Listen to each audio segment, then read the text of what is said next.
Ladies and gentlemen, we're here. I'm part of the Kliq, isn't everybody? Yes! Yes! Yes! I got an idea, yeah. Beat up John Cena!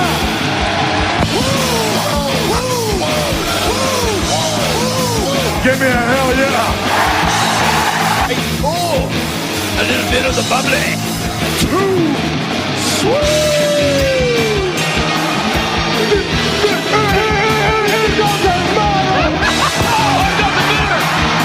This is where the power lies! I am the man. If you can, survive! It's showtime, folks! The following episode is scheduled for one fall, and it is for your listening pleasure. This is In The Kliq. What's up, everybody? Baby Huey here, and sitting right next to me is my brother Tommy. How's it going? I'm doing good. How you doing? And joining us once again is our good brother from Pro Wrestling 101 on Instagram. It's Richard. How's it going? I'm doing fine. How are you guys doing? Damn it. Dude. Sorry. We're like doing inside jokes now, and everyone's like, what the hell is this? Well, you know. But here we are back at it for another episode of In The Kliq. Richard, have you gotten used to the time change today? 1 hour forward? I'm so deprived on sleep. I don't even know what day of the week it is anymore. Actually, let me see. It's starting to get dark now. So, but I love this time of the year now. It's going to be longer days, daylight later into the day as well. So I look forward to it. It's going to be a good time. Not only are we on the road to Wrestlemania, like you said, it's spring forward. Spring's about to be here. Next weekend, I think, or sometime this week. So baseball season's around the corner. Yeah, baseball, Wrestlemania. So much good stuff coming up. But yeah, back at it for a busy week in pro wrestling once again. So as always, remember, subscribe to the podcast on your favorite podcast platform. Follow us on Facebook, Twitter, and Instagram at In The Kliq, inthekliq@gmail.com. Get the merch, all that good stuff. And yeah, let's talk a little bit of clickbait news. Let's get into our first caller. First caller. We should do. I mean, I think we could set up a phone line eventually. Tommy from Alameda, you're on In The Kliq. Hey, y'all. Long-time listener, first-time caller. I just want to talk about how, Terry Funk is so underappreciated as a worker, I'm from Texas originally, so, hey, Amarillo, where he was big, in the territories. Oh, jeez. Him and Dory Funk Jr. and their dad, Dory Sr. Danny, be kind to our callers. keep going. Anyway, speaking of NWA, let's talk about the NWA. Perfect segue right there. Tommy earned his money tonight. Or his pizza, I should say. Boom. So, NWA, a lot of announcements this week. So, if you followed NWA on social media, you've been seeing some of those announcements as well. And we talked about it off and on for the last couple weeks now. So, we already told you guys about their first big pay-per-view, Back at It. It's called Back for the Attack. It's going to be next Sunday, March 21st, 4 p.m. Eastern, 1 p.m. Pacific on Fight TV on pay-per-view. And over the last week, they've been posting, I guess, some of the people appearing on that pay-per-view. So first up, they announced Slice Boogie, which is actually someone, Tommy, you and I saw at West Coast Pro Wrestling, I believe. Yeah, we did. Yeah. Yeah, about a year ago. Yeah, so very talented dude. I think he's from New York. Yeah. Did he have all the New York gear? Well, he had the orange and blue tights, the New York Mets colors. I'm assuming he's a New York Mets fan. And then also Crimson, who's of course from TNA Impact fame, which Richard, I remember he was already working for the NWA, because remember on NWA Power there'll be those brawls that go outside the ring or to backstage. Crimson would come out in a suit and be breaking it up, so I'm guessing he was working behind the scenes. Yeah, but he was also doing a tag team for a minute with Jack Stane, and they had Road Warrior Animal as their manager.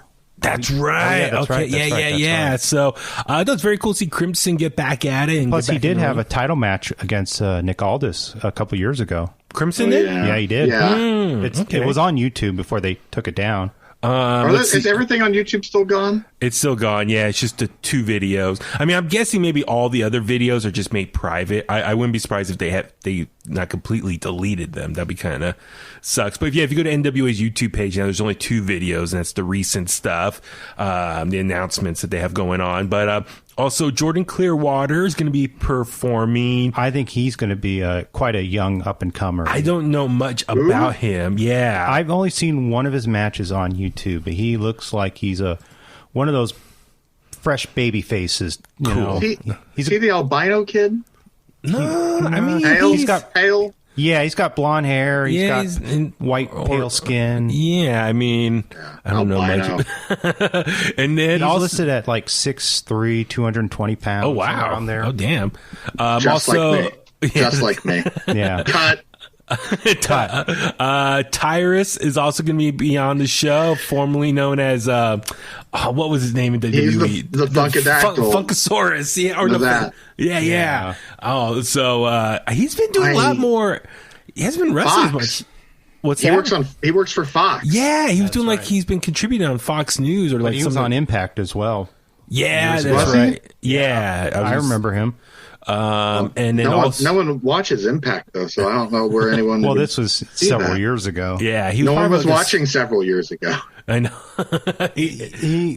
I don't know what was his name. He was just Tyrus, I think. I in remember. Impact. It was a He faction, was, right? He was like the enforcer for someone. Eli Drake. Maybe. Maybe. I'm trying to look. Yeah. Yeah, LA Knight, man. He might have a match this coming week. And then also Maybe. it also announced was Chris Adonis, formerly known as WWE superstar Chris Masters. So Chris Adonis, I believe that's his indie name he goes by. Yeah. So no, good It's a for good him, name. man. I mean, Richard, you and I were talking. That's someone that we're still kind of surprised that he hasn't been officially signed anywhere in recent memory. He's been doing the indie stuff for years post leaving WWE. He had the little stint in TNA, you were telling me, which I was like, oh yeah. And then Global Force, right? Wasn't he doing stuff in Jeff Jarrett's Yeah, Global Force? that's right. Yeah, and he wrestled, I think, some matches for Big Time Wrestling as well. Yeah, I mean, so he's been doing the indies thing Yeah. for years now. Him and Carlito, who are tight, so they've been doing a lot of stuff together. So one of the first matches announced was going to be a Fatal 4-Way. So Crimson, Jordan Clearwater, Slice Boogie, and Jax Dane. Now, Richard, Jax Dane, is that the... Former NWA heavyweight champion. Yes, he was. Oh, okay, gotcha. I was going to say, he looked familiar. He lost the title to Tim Storm. Gotcha. Oh, that's right. Okay. And then it was also announced Billy Corgan, owner of the NWA, put out a video announcing that the main event for Back for the Attack is going to be Nick Aldis defending the NWA World's Heavyweight Championship against Aaron Stevens, which is cool because, you know, Aaron Stevens has been with the NWA since its big return to NWA Power. And I guess the show will be dedicated, obviously, to Joseph Hudson, a.k.a. Josephus, and the Question Mark. And obviously, we know Aaron Stevens and the Question Mark were a thing.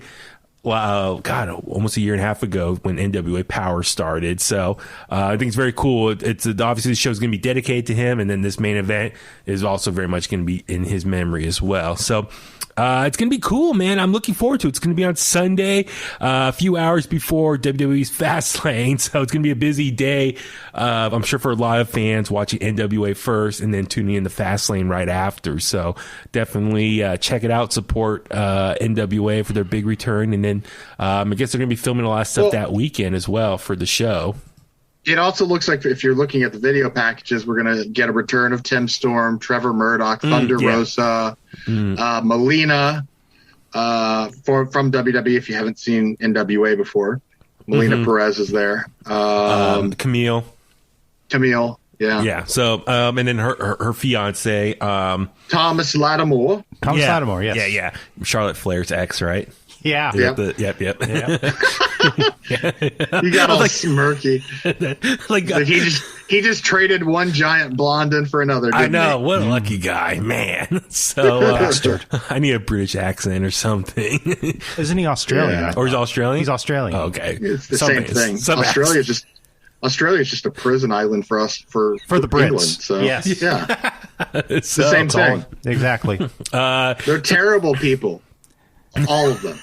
What, all these other countries? And New Zealand is just the redheaded stepchild of Oceania. Kiwis. Yeah, the Kiwis, Darren. So no, I'm looking forward to seeing NWA come back and obviously see the presentation of this pay-per-view, and obviously hopefully that'll be kind of like a template for how the shows are going to be. And I definitely want to support them, and so check them out on Fight TV. And I haven't looked yet. I'm guessing they're probably going to do like the packages, right? Like kind of similar, where you can buy like probably like a handful of episodes for one price. So cool. I think you can get 4 for $20 or something. Gotcha. Okay, cool. No, I look forward to that. I think that'd be really cool. Good deal. Yeah, just something else. It's like one, like, obviously during this pandemic, obviously AEW, WWE, NXT, they did their thing the whole time, but all these other smaller promotions, Impact kept going too the whole time. I'll give them credit. But MLW, NWA, a lot of these other promotions were on hold, and now the majority of them have all gotten back to work now. Yeah. New Japan. So now NWA is like the last promotion that we all love that's finally going to get back going again. So I think Noah and All Japan as well. Yeah. So I mean, it's like it's a full circle now. Like everything's starting to feel more back to normal again. Seeing all these promotions running shows. But yeah, so looking forward to that. Good stuff. All right, so let's move on over to this week in WWE TV. We'll start off with Monday Night Raw. And man, just right out of the gates, Bobby Lashley comes out, has a match against The Miz, a rematch for the WWE Championship, which I was kind of confused. Like, wait, how did The Miz get a rematch 1 week later when I thought they took away the rematch clause a long time ago? I think that's kind of kaput. Thank God. Yeah. I didn't like that because people held on to that so seriously. Like, we're never going to get a rematch. I like rematches when it works, but I'm cool with it. Yeah. So yeah, Bobby Lashley, man, comes out with a new entrance. It was glorious. I mean, as far as the music was a little bit different in the beginning, but as far as the actual graphics and the special effects, so it's like a big gold jumbo screen, and it says the Almighty Bobby Lashley, and he's got like those gold lightning bolts striking the stage, pyro. I mean, dude, it was so cool. I mean, it's like McMahon's like, gotta have pyro, pal. I mean, it's Richard, I want to ask you, like, that type of entrance, is that a sign of a baby face now? Like, you think Bobby Lashley's officially a baby face? I mean, no, I don't think that means that at all. I mean, look at Brock Lesnar. Perfect example. Not a baby face. He comes out to like the most badass entrance. Yeah. It's like, and it still gets over. I think that's more so what they're doing is if, especially if they don't know when they're going to have Brock, well, let's make a Brock. We have a guy that's like Brock. Yeah. So that's how I see it. So, I mean, but still, I see this, and I see he dominates in this match against The Miz. Just a squash match for Bobby Lashley. So he retains the title, WWE Championship. So I don't know about you, man. Do you think he's not going to lose that title anytime soon? I would assume, based on this presentation and just how he's being booked right now. No, but I did actually hear something I wanted to bring up to you. I totally forgot. I was listening to Bobby on After the Bell with Corey Graves, his podcast. And I guess if you notice, when Bobby Lashley won the belt last week, he came out in all black. And usually he comes out in black and gold for the Hurt Business colors, right? Yeah. Okay. Yeah. So MVP asked him, why you're not wearing your other gear? He goes, why are you wearing all black? And he's like, because we're going to go get the gold. Oh, that's very cool. Now that's what I'm talking about. And then, yeah, I mean, I like when he wears pants. I know he's wearing trunks for the longest time. I like the pants look on him. Yeah, definitely. I like the tights. Yeah. So, but no, I'm stoked for Bobby and just where this character can go. I mean, where his current run is. I think a lot of people are just happy for him. And so that's why I just really want to see how they're going to book him. Like, is he still going to be a heel, but yet everyone is so happy for him, they're naturally going to start cheering for him. So, I mean, but that right there is kind of the story of the Hurt Business. Like it's over, and they're clearly heels. Like They're just doing things that we want them to do. So they're the cool heels. Well, as far as what's next for Bobby Lashley, that's yet to be determined. We'll see on this week's episode of Raw what's next, especially with Fastlane coming up next weekend and WrestleMania right after that. So one possibility is based on what we saw later on in the night. Drew McIntyre taking on Sheamus in a no DQ match.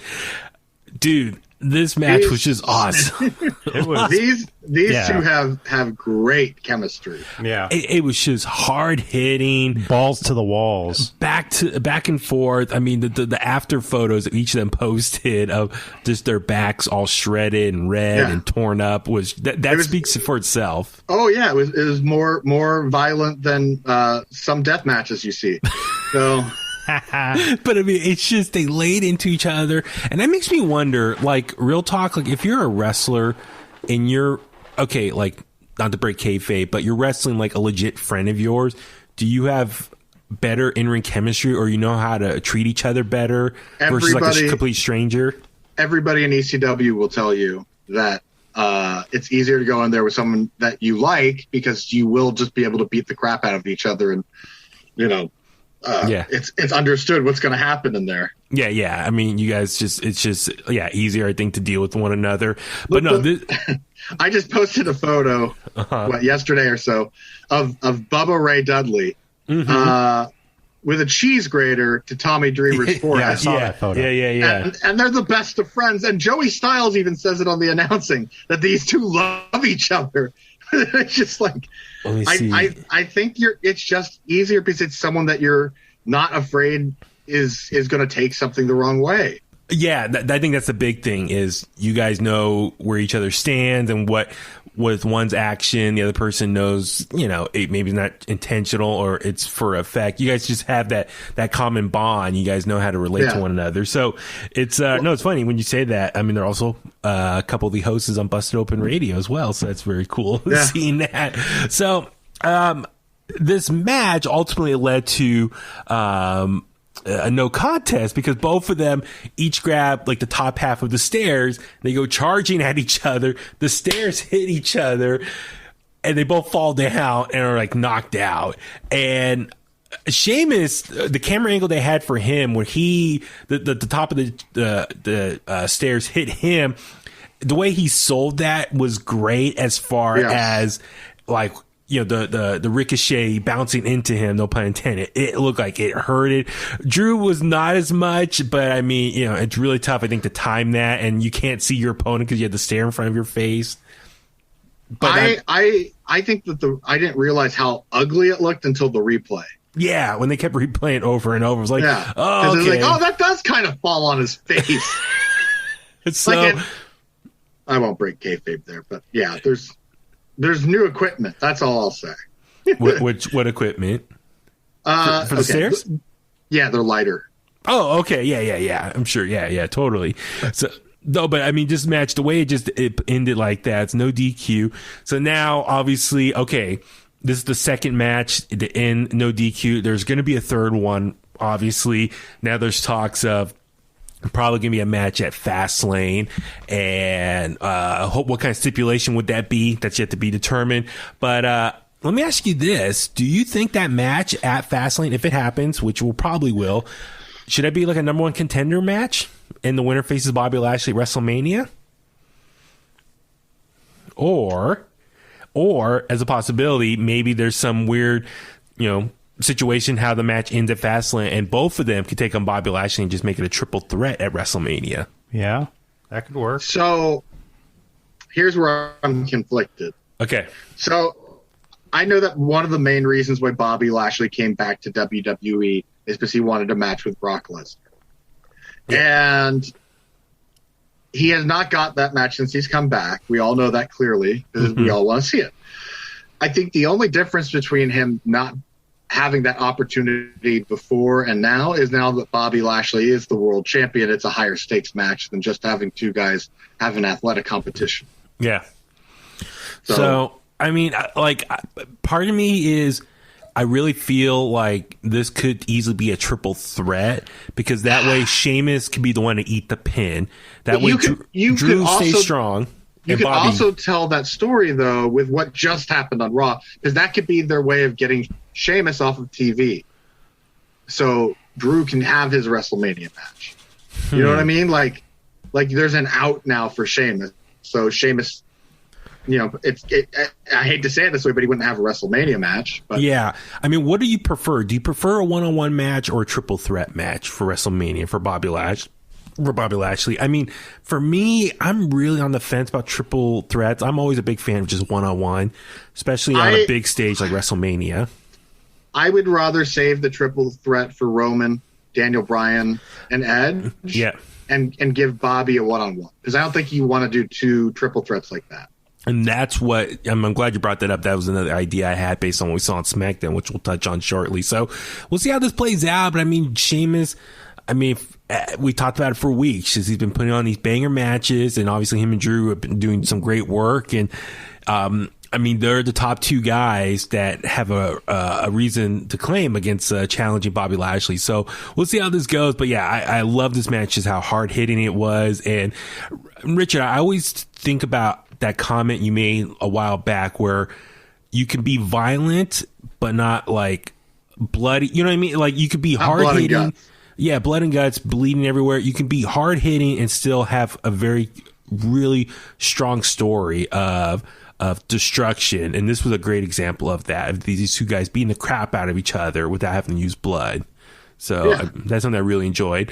All right. Next up, a segment that I'm kind of like, I don't know how to interpret it, but it was the whole back and forth between Shane McMahon and Braun Strowman. This is, I think, leading to going to be a match between Shane and Braun at WrestleMania, because we know Shane McMahon, he needs a spot on WrestleMania on the card, especially when it's 2 nights now. They got a lot of matches to fill up. So Braun comes out. He's still pissed at Shane, demands an apology. Shane McMahon comes out and he just flat out says, "I'm sorry," or "I apologize," and then walks out. And then he's walking up the ramp, and he turns around and starts talking to Braun again some more. And he's like, he didn't say, like, he didn't flat out call him stupid, but he says other people have more or less, think Braun is stupid. And Shane was kind of, I felt like, was circling, walking around a little bit. Like, I don't know if he forgot his lines or he was like having these real long dramatic pauses. It was kind of a little awkward feeling, but eventually, he said Braun, and a lot of heavy breathing. Yeah, breathing too. It was a really kind of odd segment. I thought the way it played out, but he has asthma. Yeah. So, but he was just mocking him and just his intelligence. And, he pissed off Braun. Braun starts chasing him out of the ring. And then, Braun thought Shane jumped in like an SUV and drove off, but so Braun sees the SUV drive off and he's like, "Oh, well, I guess I'm done." And he just walks away. Then Shane comes out hiding from behind a wall or something. He's like, how stupid he is. So it's like Wile E. Coyote and Roadrunner. So so stupid. So what do you think? It's just like you were telling me off the air a little bit that you really think in this storytelling, Braun is the bully and Shane's just outsmarting him. Yes. So I think that Braun's trying to use his size and his weight and be the big intimidating guy that he is to get what he wants. I mean, he's demanding title matches. Yeah. And that's not how you do things. You go and earn them. And it's just kind of like, why is he like, he's been on Raw for a minute now, and all of a sudden he thinks he's the guy. Yeah.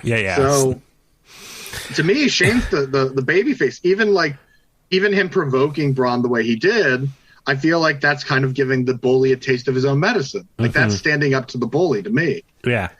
Let me ask you this. Are you in favor of seeing Shane versus Braun at WrestleMania? Or, I'm just throwing this out there. I saw someone on Twitter put this out there. Maybe Shane doesn't fight and then brings back the tall guy from Raw Underground, Dabba-Kato. Oh, him. And him and Braun can fight it out. Like, so he's fighting on behalf of Shane. Who said that? I don't know. I saw it. Just scrolling. When you look on Twitter during Monday Night Raw, people always throwing ideas out there. So I'm always scrolling and trying to keep mental notes of people what they tweet out. It's just their fantasy booking. Yeah. So no, I don't want to see. I want to see Shane. Why? Like seriously, like what's the bad rap on Shane? Because it's like every time he's ever had a match, he does something spectacular that we remember, right? Mm-hmm. Like whether it's looks like he's killed himself against Steve Blackman or jumping off of whatever you tell him to jump off of. Or Kurt Angle throwing him glass multiple times, King of the Ring. Like, oh my God. Yeah. So it's just like whenever you get Shane in a match, it winds up being pretty good. Yeah. So it's going to be interesting seeing how this continues and how Braun is going to be portrayed and just how Shane continues to outsmart him. So yeah, no, it's very much timing. Like you said, it seems like an old Looney Tunes cartoon with Wile E. Coyote and Roadrunner. Well, so do you think I'm wrong in my assessment of Braun kind of being a bully? What's your for take me, on that? it's just like, I'm with you. I think Braun's... I think wrestling needs bullies. So, well, I mean, for me, Braun, his whole stance, it doesn't make sense. The logic behind it does not make sense. They all told him, like, dude, these are all former WWE champions in this Elimination Chamber match. You do not qualify. You're a Universal Champion. It's a whole different title, whole different lineage. Like, it makes sense what Adam Pearce and Shane keep telling him, and Braun can't get it through his thick skull. That's like, he's just... See, you're even going there now. You're like, going damn it, there Braun's like, shut up. You know you're wrong. He's just, I guess, mad he got left out. And I mean... Yeah, no, it's like, people who are world heavyweight champions. That's the big gold belt. That's a separate thing. So I'm with you as far as Braun's logic does not make sense. And so Shane is right. So I'm curious how they're going to keep trying to outsmart him in this situation moving forward. Well, so it doesn't look like it takes much to outsmart Braun Strowman. He gives up and sees a car drive off. Yeah. He just, when he's like, okay. Do. Where's Michael Hayes? He should walk with Michael Hayes, and Michael Hayes just goes, Like, what was his hand gesture Michael Hayes used to do? Like, just... Yeah, that. Our listeners can't see you waving your hand like this. And he would do the moonwalk on occasion. Oh, my God. So, no, but I think for the most part, Raw is getting better. They've been having more competitive matches, and there's a lot of other great matches, but from time constraints, we won't get into all of them. But some good stuff coming up on this week's Raw as well that I'm looking forward to. Yeah, the U.S. title. New Day, the U.S.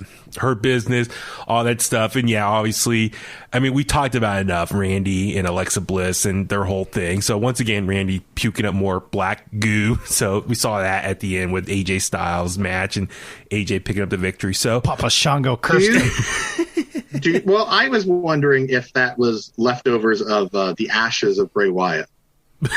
He ate them. He ate the ashes. Well, Keith Richards. God damn it, pal! What are you going to do with them? Do something with the ashes. Didn't Keith Richards ate some of his father's ashes? Oh no! He said he snorted them. He snorted them like it was cocaine. That's right. Yeah, he thought it was cocaine. Yeah, I believe it. Yeah. Oh man! So he like a week later said that it was a joke, but I think that was based off of bad publicity. He was like, "Oh my God, everyone hates this. I better backtrack." So, all right, let's move on over to Wednesday night for NXT. I mean, the show started off with a bang as far as two big announcements coming from William Regal, GM William Regal. So the first one being that NXT TakeOver, the next one, will be WrestleMania week. It's going to be Wednesday and Thursday night. So night one, night two nights. First night, that Wednesday on the USA Network. And then Thursday, live on WWE Network by way of Peacock. Peacock, baby. Yeah, Richard, your thoughts on NXT 2 nights now, or at least for WrestleMania week? I like it. I like it a lot. That also just kind of reminded me that we didn't mention that Molly Holly got announced for the Hall of Fame that week. Yeah, and we're going to get a Hall of Fame ceremony. Yeah. Well, no, so that's going to be on Tuesday. So here's the schedule for WrestleMania week. So you got Monday Night Raw, which is the go home show for WrestleMania. Mm-hmm. Tuesday night is going to be the Hall of Fame ceremony on Peacock, and it's going to have the 2020 and 2021 inductees. So they're going to have double Hall of Fame classes go in. Okay, let me ask you this, because I didn't even think we were going to get a 2021 Hall of Fame class, but do you think they're just going to have Batista headline it for both? Maybe. Is he the biggest name you think going in this time around? He's the biggest name no matter who you get, unless you're adding The Rock. So yeah. I would that makes sense if he'd be the last one to speak that night. Yeah, of course. But Molly Holly's the first one for 2021. It was very cool on the bump where Shane Helms. Told her live on TV, and her reaction was so good. And I wish they kind of do that more often, where they kind of surprise people and telling them. Very similar to like how the NFL does it now in the last few years. They'll surprise people and tell them, hey, by the way, you're going to go into the Hall of Fame. And so that reaction was really cool. Yeah, it would have been good if she said, oh, I'm really busy that day. Well, and that's the thing is, I mean, for people who don't know, she was Mighty Molly as well when she was pairing up with the Hurricane, and was the other guys with Miss him? Madness. Yeah. No. Was it? I'm trying to remember who else was in. Rosie. Yeah, Rosie. Yeah. So yes, Rosie, which is Roman's older brother. Yeah. And then Hurricane and her. So yeah, it was a little stable of superheroes. That's what it was. No. Rosie came later. Later. So it was Molly and Hurricane, and then later on, Hurricane got Rosie and Stacy Keibler. Okay. That's what it was. I'm trying to remember the timeline of all these superheroes coming in and out of the Hurricanes. You should know that. You should know that with that shirt you're wearing. My Marvel Avengers shirt on. So, no, it's very cool. I'm looking forward to the Hall of Fame. And then, so Wednesday night will be Takeover Night 1. So it's Stand and Deliver. Stand and Deliver. That's the name. Night 2 on Thursday. Friday night SmackDown will be the go-home show for WrestleMania. Then WrestleMania Night 1, Saturday. Night 2, Sunday. Mm-hmm. And then Raw on Monday. So you got one full week of WWE events every single night. So it's going to be a lot of stuff to talk about, recap. So I'm looking forward to it. It's going to be a lot of fun. Oh, yeah. So, so Hall of Fame is going to be happening. So, yeah, Molly Holly. So, shout out. If you haven't seen that, go find the clip online. It's very cool stuff. But, and then the second announcement William Regal had was based on the shady actions of Nia and Shayna Baszler the week before with Adam Pearce. He wanted to do a little course correction and reward Raquel Gonzalez and Dakota Kai for not only winning the first ever Dusty Women's Cup. He wanted to reward them by giving them become the first ever NXT Women's Tag Team Champions. So this has created a lot of discussion online. And Rich, I wanted to get your opinion. Do you think these titles were needed? Do you think WWE has way too many titles now? What's kind of your take on these NXT women's tag titles now being brought into the fold?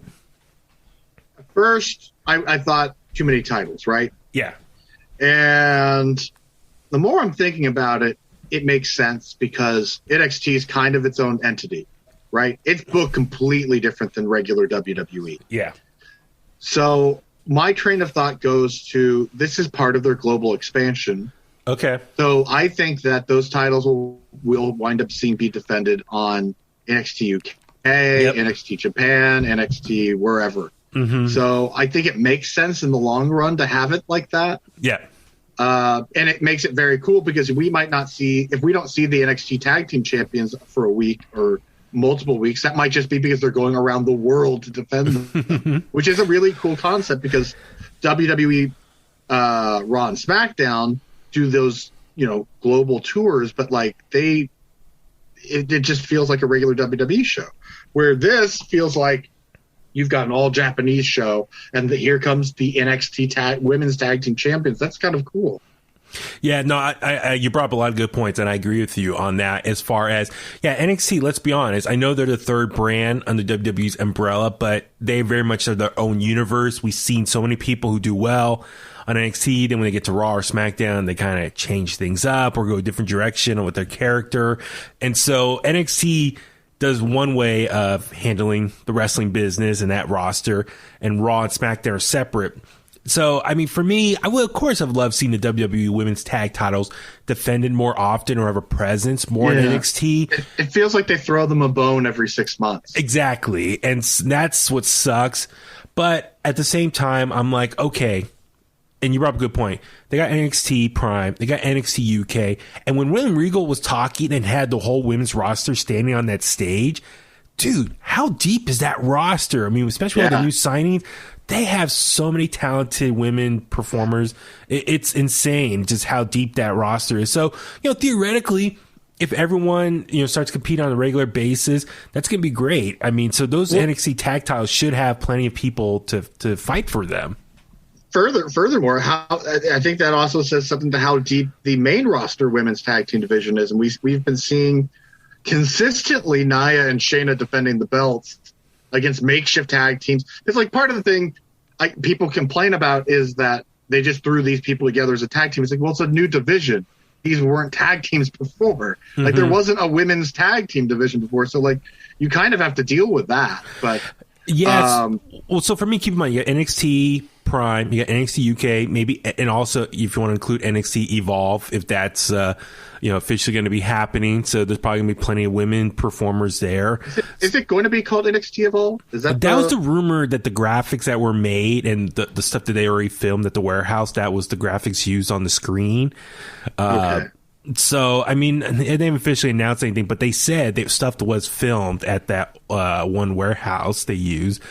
So, for me, it's like, okay, NXT has plenty of shows now where that NXT women's tag titles can be spread out or used on those shows.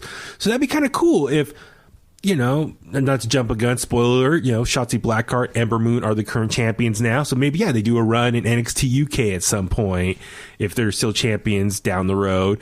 Or, someone in NXT UK could take the titles and then they could do a program, a short run with those titles, have a strong presence on NXT UK. So I'm all for it now.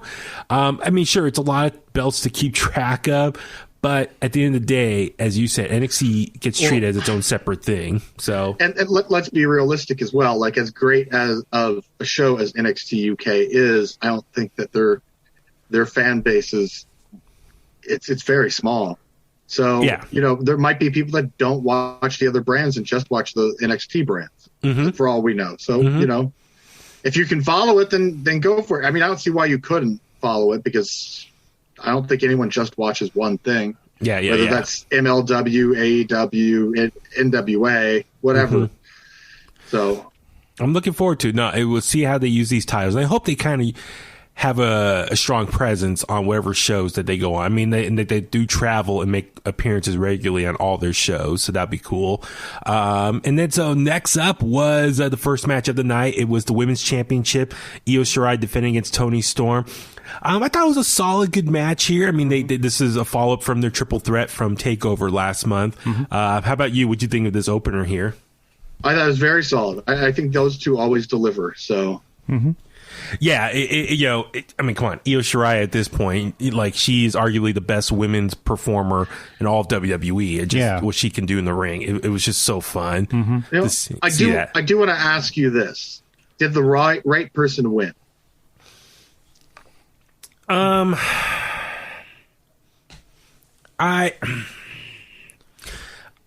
of me is yes, Io Shirai, just to add to her legacy and her now very dominant title reign. It's another name to add to the list of people she's taken out. I wonder if they have bigger plans. I mean, we saw later tonight she challenged Raquel Gonzalez, that she's next. So who knows if Raquel might be the actual one to dethrone her? Then does Io go up to the main roster at that point? And then after that, Raquel can maybe have programs with Toni Storm or Mercedes Martinez. But that's a lot of heels right now. But I'm with you. I'm pretty confident that she's getting called up fairly soon, but it also kind of makes sense that you could put over Toni Storm and then have a takeover match with someone else other than Toni Storm. That way Io puts over two people instead of one on her way out.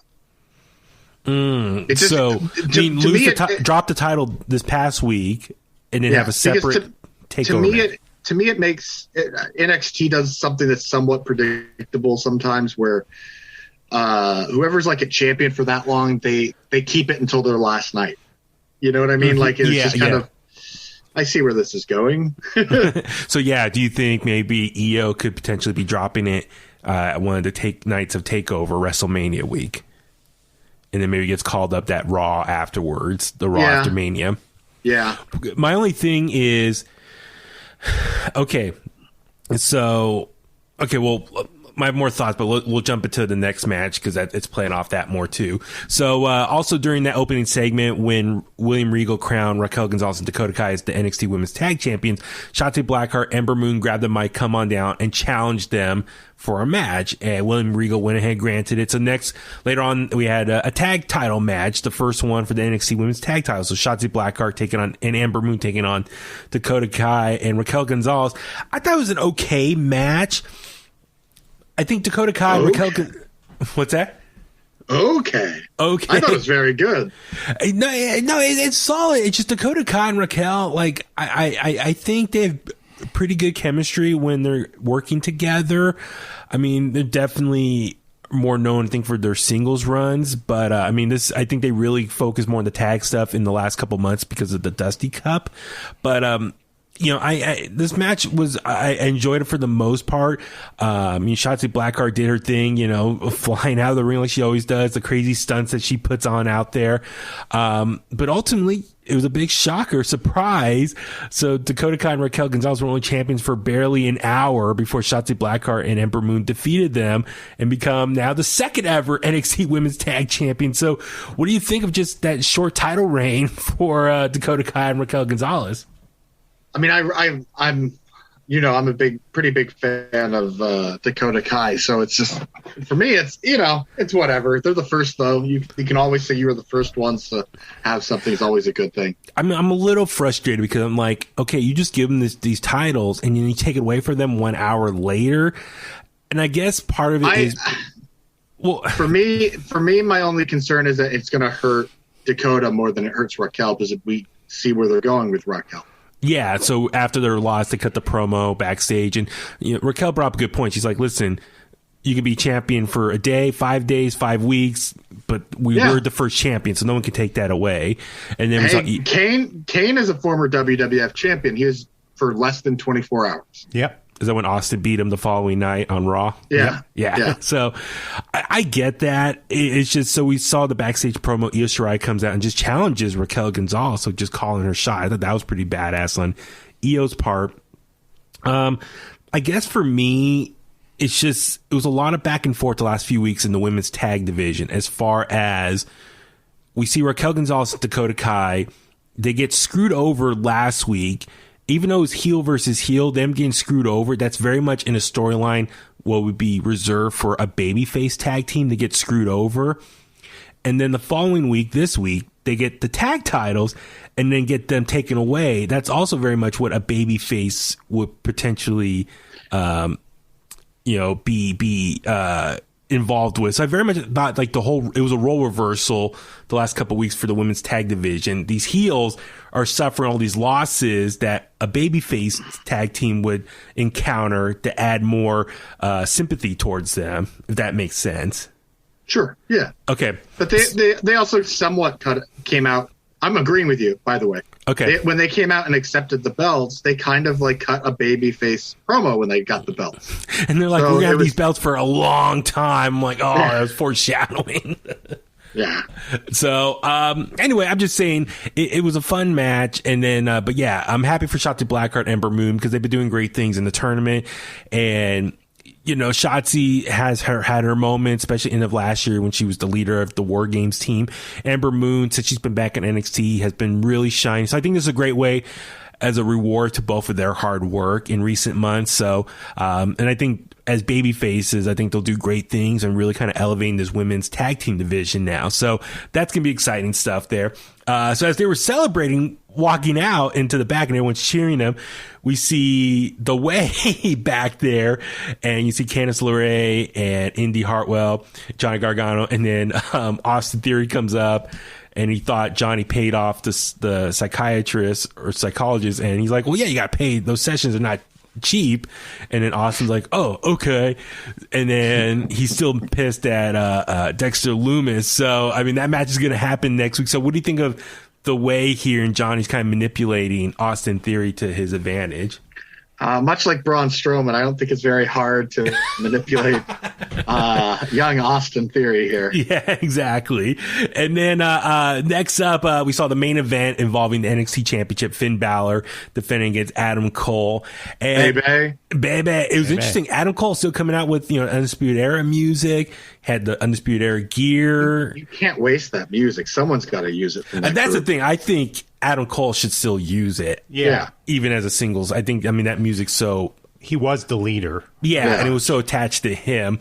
But, Tommy, what'd you think of this main event here? Oh, it was great. I mean, I was surprised they even went out of the ring to have, quite some hard-hitting action. And, it was just a quality, stiff match, Yeah, I mean, the thing is, this was on a regular episode of NXT, so I was kind of curious... Are they really going to do a big title change here? Probably not. I mean, those moments are better saved for TakeOver. It didn't disappoint me. We say that, but then Bobby Lashley just won the WWE Championship on Monday Night Raw. When was the last time that happened? A very long time. So that's why I enjoyed it even more. It was it's such a rare thing to see, and it's refreshing. Yeah. So, Richard, what do you think of the main event between the two of them?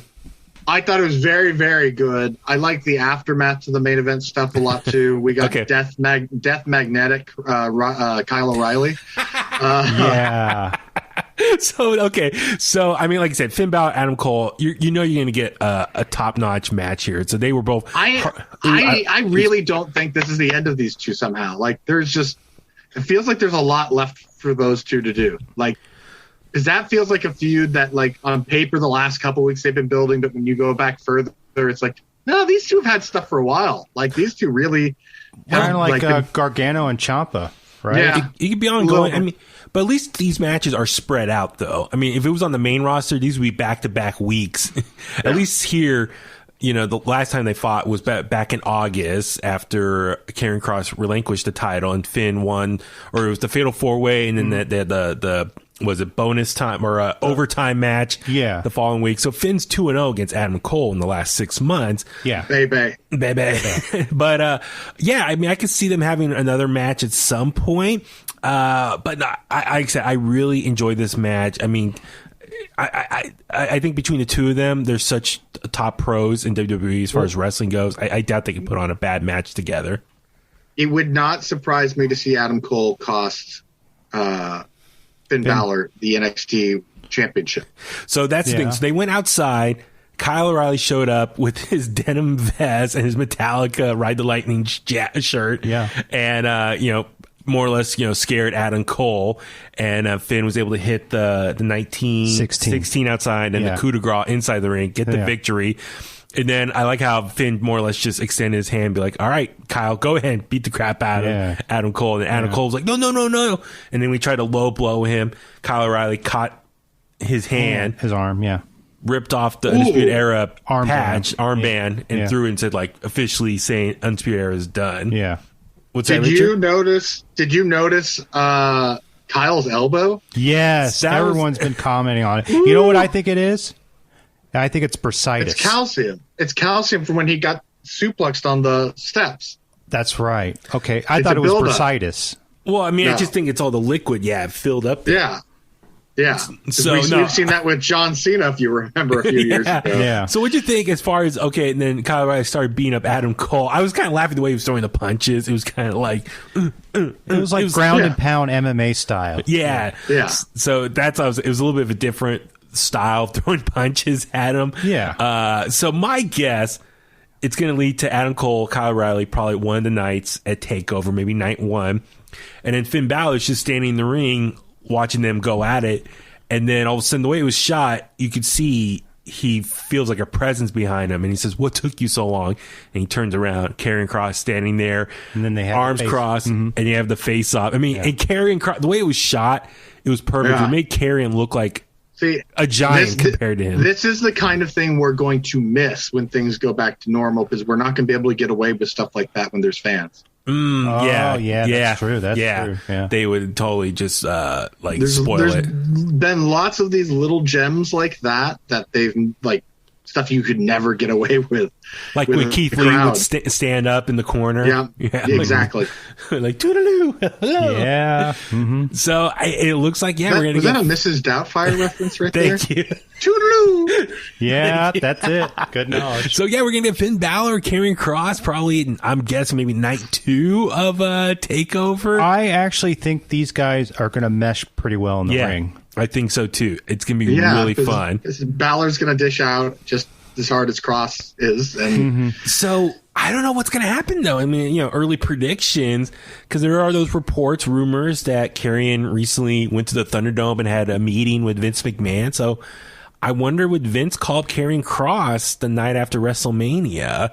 So would he actually put over Finn Balor and just go to Raw or SmackDown? So I don't know. I'm kind of torn because Finn, we were kind of, his title. What do you think of Finn Balor's title reign so far since he won it back in August? it's been good. It hasn't been as good as his first because we saw him in action a lot more, and he was injured for part of this title run. So yeah. I like this match because Adam Cole was going after the Jaw in this match.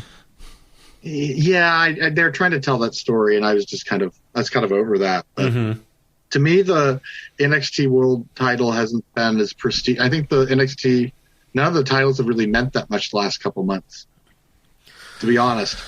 So I mean, the women's title, we haven't seen that defended that often. Yeah. The tag team titles not defended that often. The tag titles are in worse shape. But that kind of tells you like the show has been great every week. It would like, do belts really matter that much when like everything else is really exciting?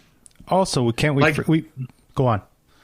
No. Oh, we forgot to mention Jordan Devlin. Yeah, so speaking of titles, real quick, so Jordan Devlin cuts his video promo from Ireland. The catnip kid. He keeps still claiming that he is the real NXT Cruiserweight Champion, and he likes his time of the year. Everyone steps up their... Oh, no, sorry, that's Pete Dunne said everyone steps up their game.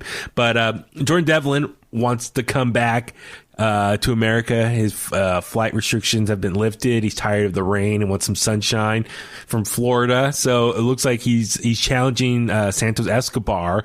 So I'm guessing but I think they said the match was next week, but I think that would be a better match for TakeOver. Oh, yeah. Champion versus champion, the real winner. The winner becomes the official NXT Cruiserweight Champion. In a ladder match. I was going to say a ladder match. Shawn Michaels, this is his perfect match to book. Yeah. So maybe they'll do that at some point. I think that'd be kind of cool. So I'm excited for that. But it's just weird, though, because Jordan Devlin... I better call Scott Hall and get his blessing. That's Shawn Michaels. Scott Hall's one of the trainers there now, isn't he?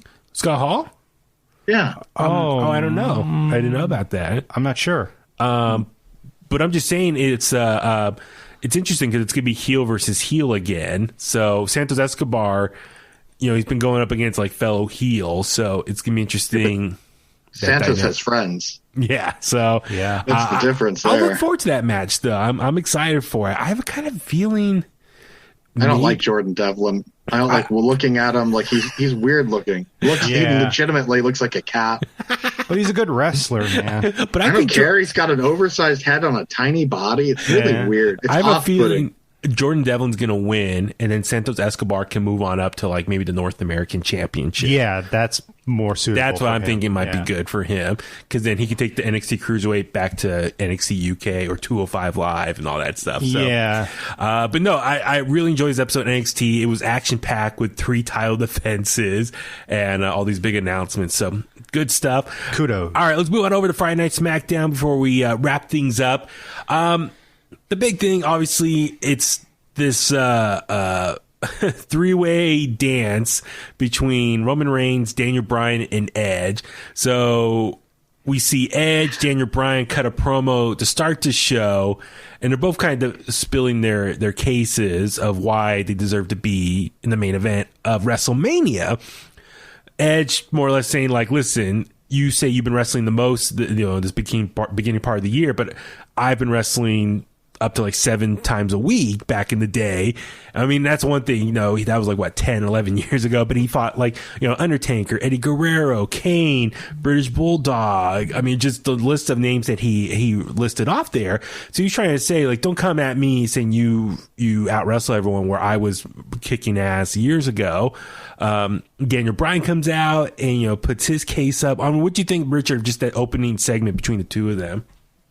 That was good for what it was. I like that Daniel Bryan's seems like he's got a little bit of a chip on his shoulder. Mm-hmm. I think that's always a good place to be when you have a legitimate beef with something. So, nothing he said was inaccurate. Nothing Edge said was inaccurate. So to me, it feels like both of these guys are deserving. So it would make sense to have a 3-way at WrestleMania. I was going to say, do you want to see a triple threat for this? And maybe Daniel Bryan could be the one to eat the pin?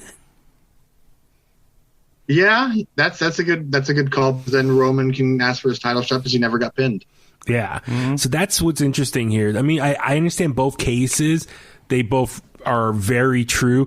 But Daniel Bryan, I thought, brought up a good point. He said, like, called out Ed. And he's like, dude, like, pretty much a hypocrite. I'm trying to go after my opportunity here. I'm fighting my way to get to that main event spot, WrestleMania. This is all I have. And you were the opportunist back in the day. And it more or less calls out, it's hypocritical of Edge being pissed off at Daniel Bryan for going down this route when a few weeks ago, remember, Edge went to Raw, SmackDown, and NXT, and he told Drew he thought Drew should be more, have like a swivel on his head and be careful of all the competitors coming after him. And so that's why I'm like, Edge, like, he's kind of backtracking his own statements from a few weeks ago. So like I said, the hypocrisy there. But nonetheless, I enjoyed this. They both got strong points of where they're coming from. And you see later on Edge walking backstage, confront Jey Uso. I thought that was a pretty cool segment there. And Jey was like, you better be careful, Roman. And then the contract signing. And I like how Daniel was telling Roman, like, Roman was like, you know what? I don't want this match. And Daniel was like, well, fine. He's more or less like, you're a coward. And, you want me to join your family? I'll join your family. I think Offensico will like me, having me around. I thought that was pretty funny. And then, Uso grabs the mic and says, this match needs a special enforcer. I want to be the special enforcer. Edge comes out. Dude, and says, Jey Uso is killing it lately. Yeah. And then Edge comes out and says, I want to be an enforcer. So Adam Pearce made a match. So next week, Edge versus Jey. Winner becomes a special enforcer at Fastlane. So I'm actually looking forward to that. That's going to be interesting stipulation. And seeing just Edge on SmackDown again. First time, 11 years. So anything else from that contract signing that you enjoyed seeing? Okay. I didn't enjoy anything else from it. A couple things else. We see Big E make his big return after being out for a few weeks from his attack from Apollo Crews. I like how he comes out to all the cast and he's looking beat up. And then he rips it off and he's fine. But dude, this promo, Richard, you were just praising it. Yeah, this to me felt like a New Jack promo. It was just, New Jack without the swearing. That's what it was. So it's just, he had a believability in his eyes that you don't see often. Like, he looked like legitimately, F this guy. I want this guy. Like, he's got a beating coming his way. So I like how he said he's I thought going biblical. It was pure fire. Like, part of it feels tainted because of the way he came out.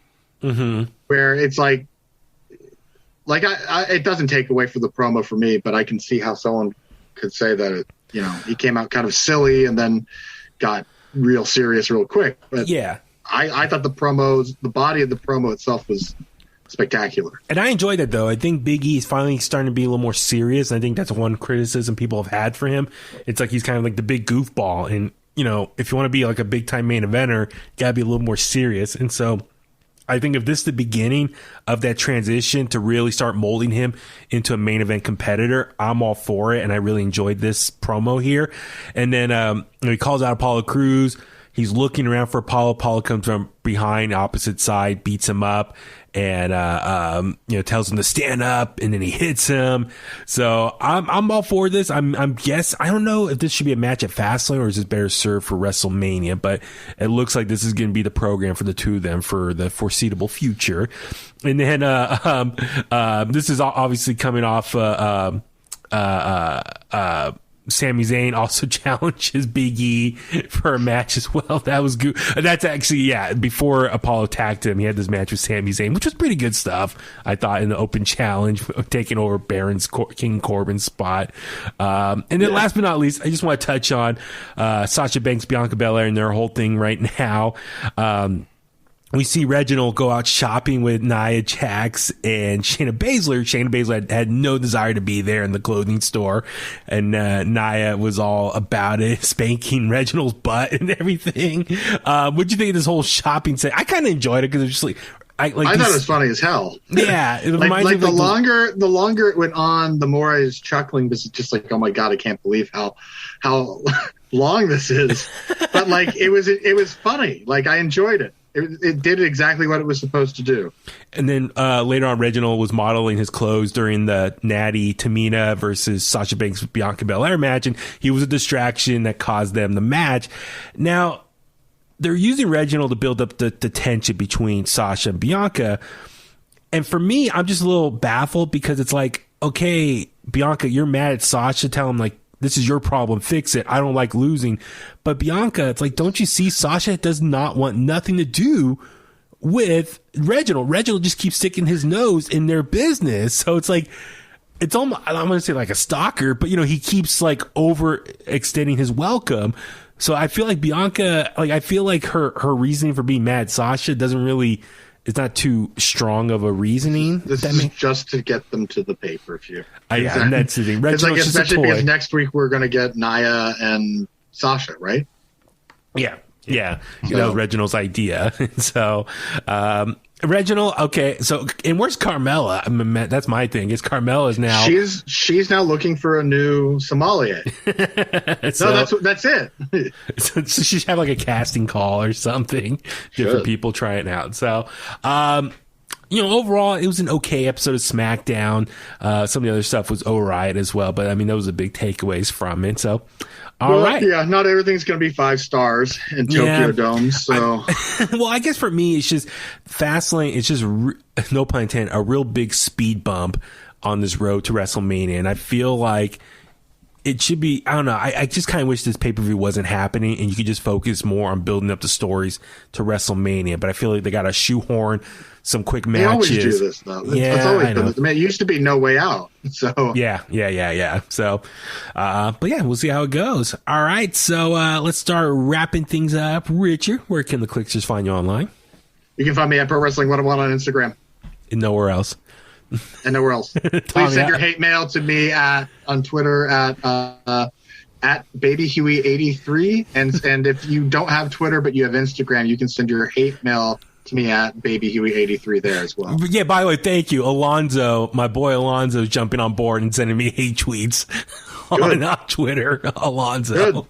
Damn it. Yeah. So, Tommy, how about you? Where can Kliqsters find you? Before I just want to say the boxing world lost one of the greatest middleweight champions of all time, Marvelous Marvin Hagler. May he rest in peace. But you could follow me on Twitter and Instagram at IronFist1982. Awesome. I'm Baby Huey. Follow me on Facebook at Baby Huey Official, Twitter and Instagram, as Richard just stated, at Baby Huey83. Of course, at In The Kliq on Facebook, Twitter, Instagram as well. Subscribe on YouTube and on your favorite podcast platform. InTheKliq@gmail.com. Get the merch as well. And on that note, let's go home. And that's the bottom line because Huey said so.